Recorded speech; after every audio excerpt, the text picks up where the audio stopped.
Inshallah, next week there will be no session. The week after, we have a 2 days workshop which is not a part of this workshop. It's not a part of Tarbiyah or Tazkiyah, but it's a very important one called How to Present Islam to Non-Muslims.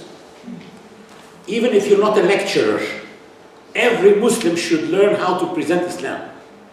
If you stop a Christian in the street and you ask him about Christianity, he starts by telling you, Jesus died for you. The issue is we differ with them, but they have something spiritual to offer. Stop a Muslim in the street and ask him about Islam. He will probably scratch his head for 5 minutes and then tell you, we don't eat pork. Okay, tell me something more. He will scratch for 5 minutes and say, we don't drink alcohol. Why are you laughing? It's true, we don't eat pork and we don't drink alcohol. You're laughing because that's not number one and number two to say about Islam. That's 1,000,001 and 1,000,002 to say about Islam. So how can I present Islam? When I'm asked about it by a colleague in my work or a friend or a neighbor, how can I have an organized mind from where to start, how to exit, and so on? This is what we take in this workshop on the 10th and 11th, Saturday and Sunday, 10th and 11th. It will be a long workshop actually, like from what time to what time? 10 to 7. 10 to 7, that's a lot. That's a lot. 10 to 4, Saturday and Sunday, and probably on Saturday, the first, 10 to 4. Fine, 10 to 4 inshallah. But it's an amazing workshop that was taken by 19,000 Muslims in 25 countries. Among them are the volunteers who did the da'wah during the World Cup in 2010 in South Africa, in 8 cities and so on. So that's a very nice one. I encourage you all to attend it. Let's now get back to the Imaniyya workshops or the Tazkiyah. Those two sessions,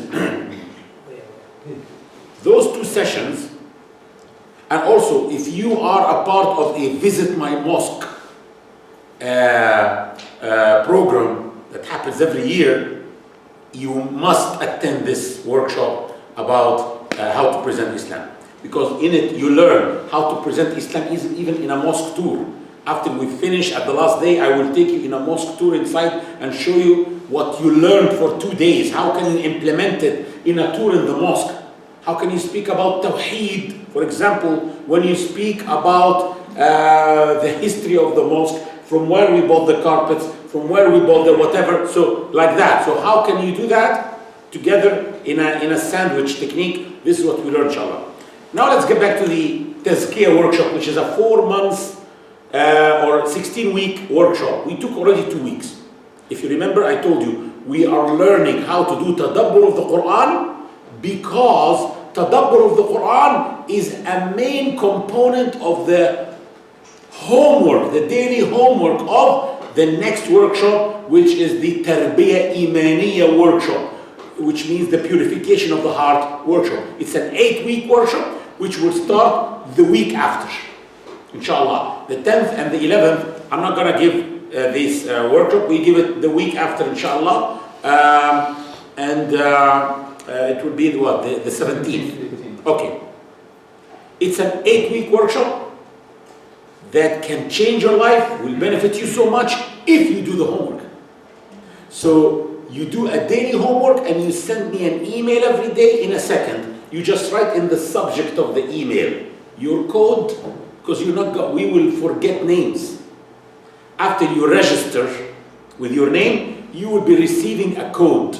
For example, we are in Milton Keynes, so the code will be MK. Sorry, the Arabic. MK. For example, 304. Okay? So this will be your code. One of you will have this code. Okay? So every day you write in the subject of an email MK304 and then you write for me 65 minutes. That's all I want from you, which is to tell me how long you did Tadabor that day. Every day you have to send. And I will explain to you why every day. Because it's the difference between watching something on YouTube and receiving tarbiyah. Tarbiyah means that someone should be watching you every day, seeing every day what you do. So when you send all these emails, Ahmed, right? Ahmed, probably, him, inshallah, will check it every day. It will not take much from him because he's not going to open the emails. He will just choose like a time every day, like 8 p.m. or something. He will go to the email and he will just see the subjects. So he will go to his Google document and go M304, 65 today. M305, 45. M306, lazy, did not send an email. Next day, he will do the same. Next day, he will do the same. And me from the other end, all through the week, every day I go to the Google document and I see who did what. Who did the homework, who did not do the homework. And then there is like a weekly email that comes to everybody that will be also like messages to some of you. It's not going to be embarrassing because no one knows the code of the other. Only except Ahmed. Okay? So it will not be embarrassing for you if you receive some reprimand and there's a hard reprimand and there is some punishment. Not very hard. A hard punishment. Like for example, if you for like 3 days or something you didn't do your homework, I'll tell you not to sleep, except if you send me an email explaining to me what in your life is more important than the Quran. And you have to tell me what. There's something more important. Because for 3 days you haven't been reading. You have to tell me what. It's things like this called tarbiyah. So if you want to receive this tarbiyah, join this workshop. Okay? So what I need you to do now, because many people, mashallah, signed up. 80% of them, we couldn't read their emails. So when you write an email, you may make a mistake. You may do a spelling mistake. If you don't, we will make a mistake when we read this handwriting here. So the best thing is to send us an email from your email telling us, sign up. Allow us to sign up. You agree with this? So we have to send them an email so that they can send to. Would you like us to put your email? No? Let's make an email then. Okay. How about sending to me then now, and I will be forwarding to. Huh? You're okay? Yeah. We put your email? Yeah. There's an email here. Huh? There's an email in the poster. In the poster. لا خلاص بقى. هو على ايميل. ايميلك ايه قول؟ Ahmed, no capital. AHMED. Yeah? Yeah. That's the Egyptian Ahmed. Ahmed. Huh? ESS. and بتجيب ايميلك او بكتب ماشي يعني. احمد اس ها؟ ESS AM. احمد اسام. Shahab. SHE. SH. S مش A. S. I'm sorry. Isam. And then S. HE. E. HAB. Shihab. Okay, like that? 8@gmail.com. 8 Yep. @gmail.com. at gmail.com. Yep. This is the email that you have to write now if you want to register. To register, I'm sorry, we are not going to take any of these because we couldn't read your emails, guys. You have, if you registered here or not, you have to send Ahmed Isam Shihab 8@gmail.com that please register me to the Tarbiyah Imaniyah workshop. In the subject, please. We don't have time. Ahmed has studies. He cannot open your emails. So, him, and maybe his sister will be helping him. Maybe I will be helping him, inshallah. But the issue is, he needs to go and just check subjects quickly, and then he will put you in the Google document to me. Okay? I will deal with him and see how to give the codes later, inshallah. You will be receiving a code later, inshallah. But please, number one, do this, because what he will do is, he will copy your email and paste it in the Google document like that. We have your email properly without mistakes. No room for mistakes. Okay? Fine? خلاص. خليك معك بقى. بعد كده. وهنتكلم ما تخافش. عنده امتحانات أكيد عنده.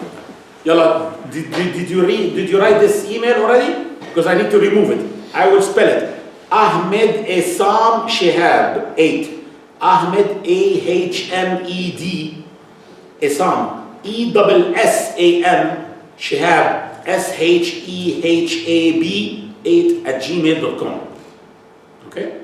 That's the newest and the youngest Bridges volunteer worldwide. Okay?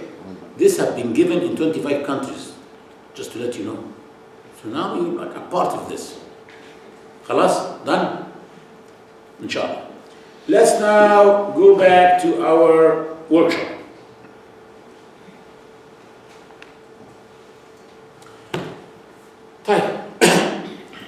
We stopped before this key, which is we need to find the correlation of the Quranic phrase with the theme of the surah.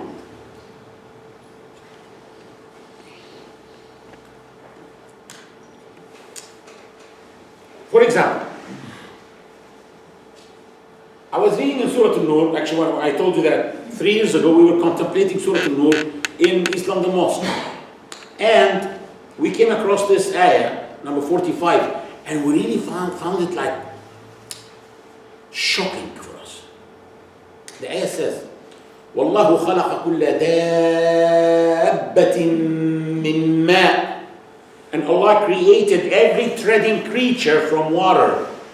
Of them is a kind that treads upon its belly, and a kind that treads upon 2 legs, and a kind that treads upon 4. Allah creates whatever He wills. Allah is indeed powerful over all things. I told you it shocked us. Why? Because for weeks we have been contemplating a surah that talks about people, different types of people. Good people, bad people, hypocrites, sinners, whatever. The whole surah is about people. And then suddenly in the middle, Allah tells me that He created different types of creatures. Among creatures there are snakes. Among creatures there are humans who walk on 2 legs. Among creatures are beasts who walk on 4. And then back again to talk about people. That was like, wow, there is something here that we need to discover. What is the message? For example, you see in Surah An-Nur, Allah speaks about those who slandered Lady Aisha. And He said, indeed those who perpetrated the slander are a group of you. Do not consider it bad for you, nay, it is good for you. Why is it good? Because we learned lessons from it. We learned how to deal with rumors. Each person of them bears his share in the sin. And but as for him who played the major role, for him is a great punishment. He's talking about people. So actually, ayah number 12.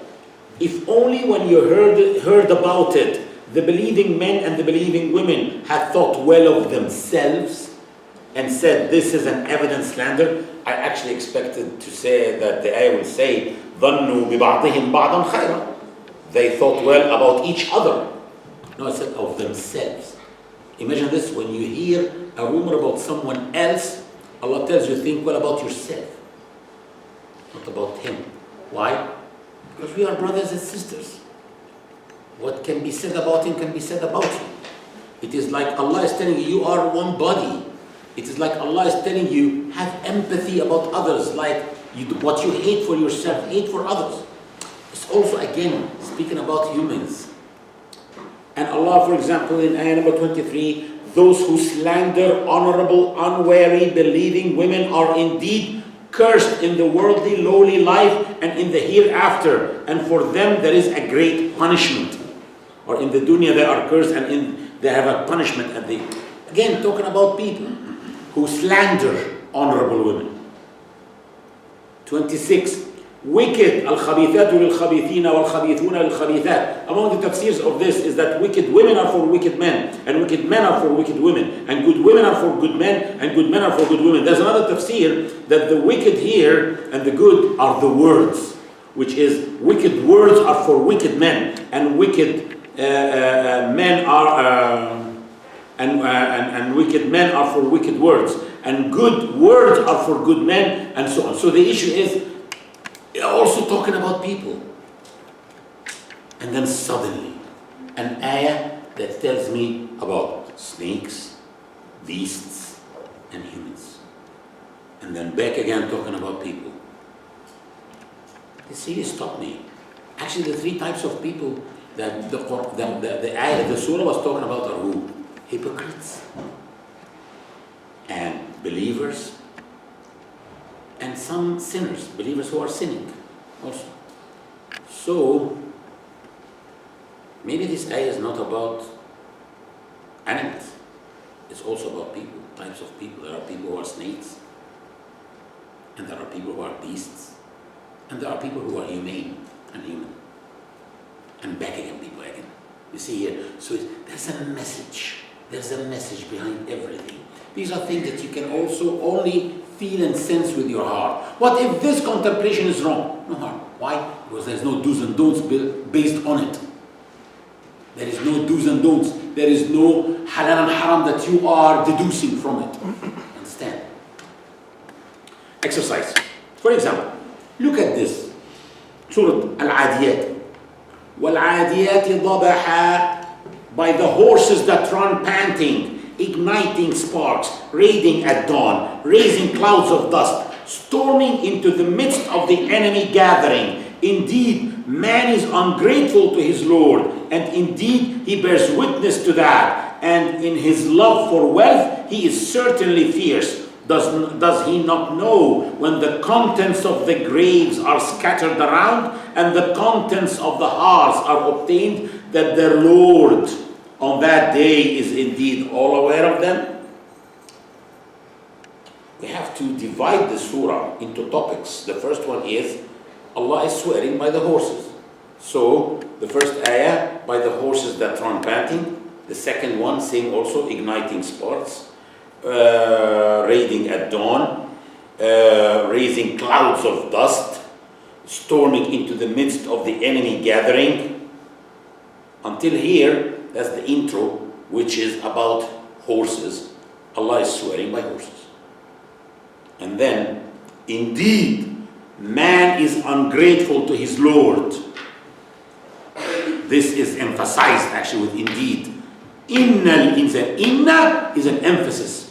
Okay? And indeed, وَإِنَّهُ عَلَى ذَلِكَ, and indeed he bears witness to that. And in his love for wealth, he is certainly fierce. And listen back to this, is the main topic of the surah, that is أَفَلَا يَعْلَمُ إِذَا بُعْثِرَ مَا فِي الْقُبُورِ. Does he not know when the contents of the graves are scattered around and the contents of the hearts are obtained, that their Lord on that day is indeed all aware? So the main topic is about al-ba'th, resurrection and accountability. What is the relationship between horses and this? Why didn't Allah say وَالتِّينِ وَالزَّيْتُونِ, by the fig and the olive, and then spoke about the resurrection from the graves? Look at the image that the Quran is drawing for you.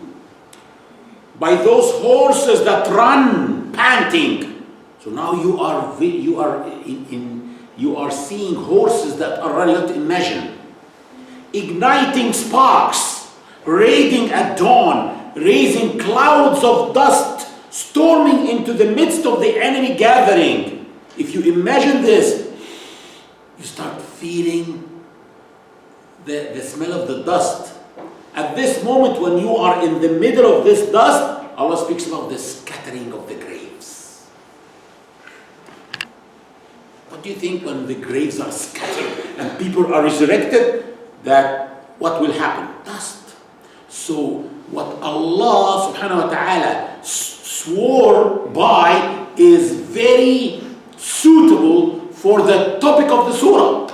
Allah did not say وَالتِّينِ وَالْقَلَمِ وَمَا يَسْطُرُونَ, by the pen. He chose something that suits the surah, and he took you in the beginning of the surah in a in a situation that made you ready for the topic, which is the scattering of the graves and the resurrection of people. See here? In English, you can still contemplate. And when in English, contemplate. Still.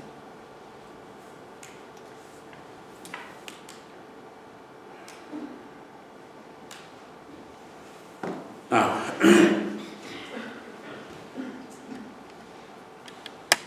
key number 6. Try to find the correlation of the ayah with the sector of the surah in which it was mentioned. A convert called me 2 years ago and told me, listen, she's a very good woman, mashallah, who came to Islam like 10, 12 years ago. She gives lessons in the mosques and but she told me, there is an ayah in the Quran that is really troubling me. I can't understand it. So what? She said, ayah number 61 in Surah An-Nur. Why is Allah telling me this? I don't need an ayah that comes from above 7 heavens to tell me that I can eat in my uncle's home and in my aunt's home and in my relatives' homes. Why is Allah telling me this? It looks like it goes without saying. So I read it. There is no blame on the blind, nor any blame on the lame, nor any blame on the sick, nor on yourselves for eating at your homes, or your father's homes, or your mother's homes, or your brother's homes, or your sister's homes, or the homes of your paternal uncles, or the homes of your paternal aunts, or the homes of your maternal uncles, or the homes of your maternal aunts, or those whose keys you own, or the homes of your friends. You commit no wrong by eating together or separately, but when you enter any home, greet one another with the greeting of Allah, blessed and good. Allah thus explains the revelations for you so that you may understand. I tried to contemplate it. I really don't know. Her question really, she has a point. Why is Allah telling us those details like that? Eat up all those people's houses, though it really goes without saying. And then I said, let me check the sector in which it came. This is 61. Let's go back 3 verses, 3 ayat. 58 says what, and 59 says what, and 60 says what. 58 says, O you who believe, permission must be requested by your servants and those of you who have not reached puberty on 3 occasions: before the dawn prayer, and at noon when you change your clothes, and after the evening prayer. These are 3 occasions of privacy for you. At other times, it is not wrong for you or them to intermingle with one another. Allah thus clarifies the revelations for you. Allah is knowledgeable and wise. So the ayah tells us that those slaves or servants who work, helpers who work at home. So the helpers who work at home and the children who did not reach puberty should learn. We should teach them to seek permission before they enter our bedrooms at 3 occasions. And Allah told us what are those 3 times, which are normally the 3 times when people take off their clothes and they are taking rest. Okay? It's like teaching people to have haya, modesty. That's modesty. What's next? وَإِذَا بَلَغَ الْأَطْفَالُ مِنْكُمُ الْحُلُمَ فَلْيَسْتَأْذِنُوا كَمَا اسْتَأْذَنَ الَّذِينَ مِنْ قَبْلِهِمْ. When the children among you reach puberty, they must ask permission as those before them asked permission. Allah thus clarifies His revelation. His revelations for you. Allah is knowledgeable and wise. But when children reach puberty, they should always seek permission before they enter bedrooms. Khalas, they reach an age at which they have to seek, should have like more modesty. Next. Women past the age of childbearing who have no desire for marriage commit no wrong by taking off their outer clothing, provided they do not flaunt their finery, but to maintain modesty is better for them. Allah is hearing and knowing. Old women who do not seek marriage anymore. They won't get married, and they commit no wrong if they have a lighter hijab, a little bit, showing their arms until here, showing a little bit of their neck because it's hot for them. They can breathe. All women, they have no problem doing that. But if they don't and they keep the proper hijab, that is more modest. Again, modesty. Just like 3 ayat telling us we need to be modest, and then an ayah that tells us you can eat in your relatives' houses. It's like an ayah coming to balance. Because with all this modesty, we don't want people to start living in seclusion and to stay away from intermingling with the other Muslims and to just live with Allah and with the Quran and don't deal with people. No. We want a balance between modesty and being social and having a social life, accepting invitations from your friends, from your relatives, from everyone. But the most important is, but when you enter any home, greet one another with a greeting from Allah. Be social. You understand? So this ayah cannot be understood except in the light of the theme of this part of the surah, which came talking about modesty. It came to balance between modesty and the shyness, extreme shy. We don't want people to be extremely shy. We want people to be nobly shy, which is modesty. Okay?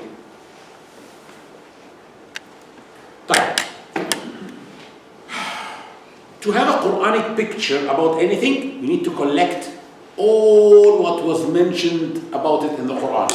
For example, Allah spoke about al-muttaqeen. In the beginning of Al-Baqarah, actually, Allah subhanahu wa ta'ala said, Alif Lam Mim, ذَلِكَ الْكِتَابُ لَا رَيْبَ فِيهِ هُدًى لِلْمُتَّقِينَ.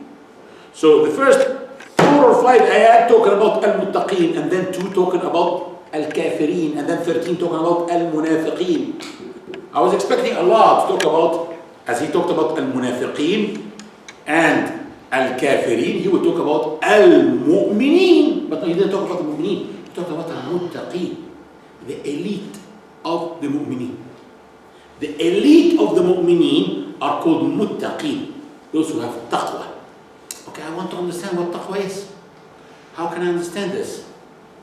You have to go through the Quran and read the context of every ayah that mentions taqwa or muttaqeen. It will take us time. Yeah, we have time. If you don't have time, forget about Tadabor. We have time. We have nothing to do except the Quran. We have 1 hour every day to do Tadabor and to reflect. When you do that, you understand, oh, this is the Quranic picture of Al-Muttaqeen. Actually, the picture I got is Al-Muttaqeen are who? Al-Muttaqeen are those who know their weaknesses, and though they start avoiding falling in the sin. Why did they get that? From where did they get that? Because some people translate Al-Muttaqeen as the God-fearing. When we are now doing a new translation. In our translation, we made it the mindful of God. Why is God-fearing wrong? We believe it's not the right translation. It's because God-fearing is khashyatullah. Khashyatullah. Isn't khashyatullah the same as taqwallah? No, they are not the same. There are no synonyms in the Quran, by the way.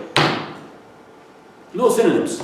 Some terms can be close to others in meaning, but never the same exactly.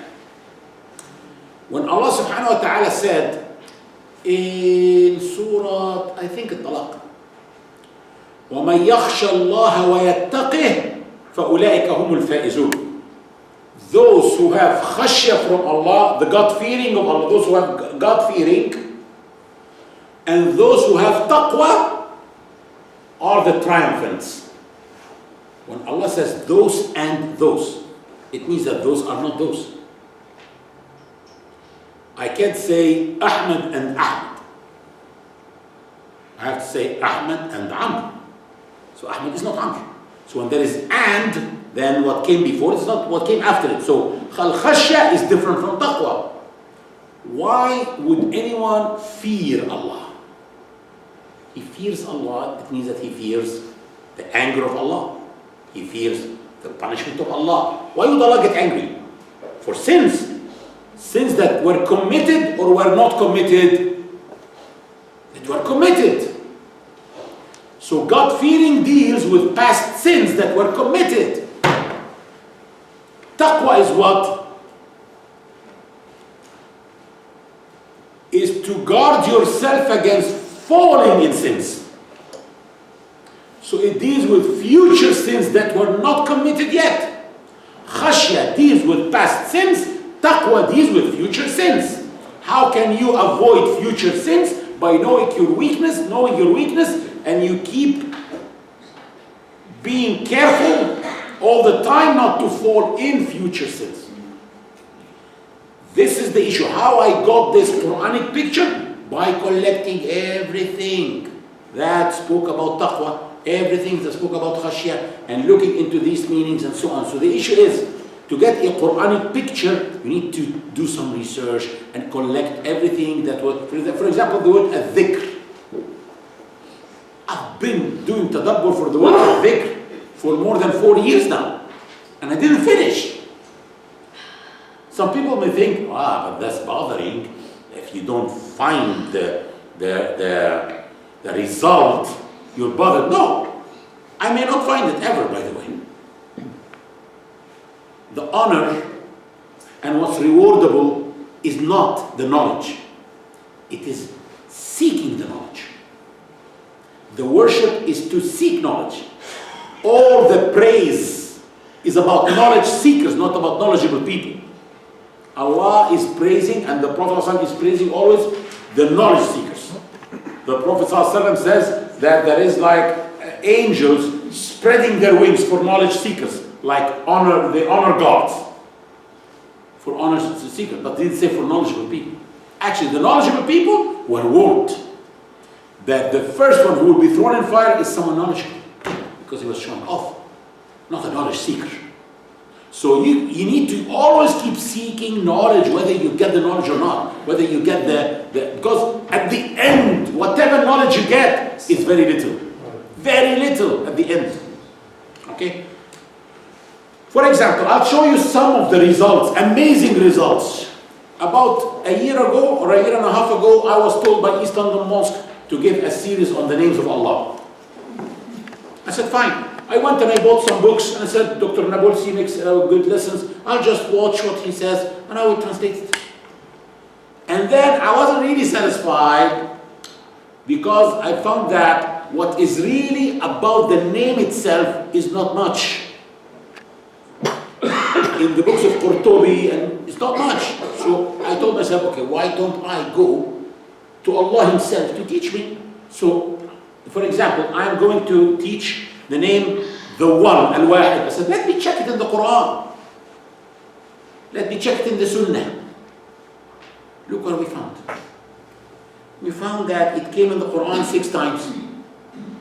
يا صاحبي السجن أأرباب متفرقون خير أم الله الواحد القهار. Oh, my fellow inmates, are diverse lords better or Allah, the one, the subduer, Al-Wahid al-Qahar? Who's saying this? Who knows? Yusuf, in jail, telling the 2 inmates with him in the cell. In Surah Al-Ra'd, the end of the surah, say, Allah is the creator of all things. He is Al-Wahid al-Qahar, the one, the subduer. Az-Zumar, يخلق ما يشاء سبحانه هو الله الواحد القهار. Glory be to Him. He is Allah, the one, the subduer.